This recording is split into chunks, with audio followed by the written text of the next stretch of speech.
नमस्कार मित्रांनो, तू ही रे माझा मितवा या मालिकेच्या 30 जानेवारीच्या भागात आपण पाहणार आहोत. अर्णव ईश्वरीला प्रेमाने भरवत असतो त्यावेळी ईश्वरी त्याच्याकडे आश्चर्याने बघत असते. तर अर्णव तिला म्हणतो, हात दुखतोय ना तुझा? आणि तो तिला खूप प्रेमाने भरवत असतो. तिच्या चेहऱ्यावर येणारे केस मागे करत असतो. आणि हे सगळे ईश्वरीला खूप छान वाटत असतं. त्यानंतर ईश्वरी अर्णवला थँक्यू म्हणते. तर अर्णव तिला म्हणतो, तुझं काहीतरी मिसअंडरस्टँडिंग होतंय. मी कोणत्याही माणसाला अशीच मदत केली असती. तर ईश्वरी त्याला म्हणते, रस्त्यावरच्या एखाद्या मुलीला पण तुम्ही घास भरवता का? आणि तिचे केसही नीट करता? यावर मात्र अर्णवला काय बोलावं हे काही कळत नाही.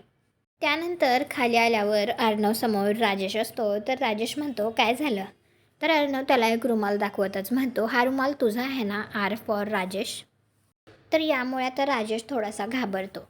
तुम्हाला हा भाग कसा वाटला ते कॉमेंट करून नक्की सांगा. व्हिडिओला लाईक करा. आपल्या मराठी मालिका चॅनलला सबस्क्राईब करा. भेटू पुढील भागात.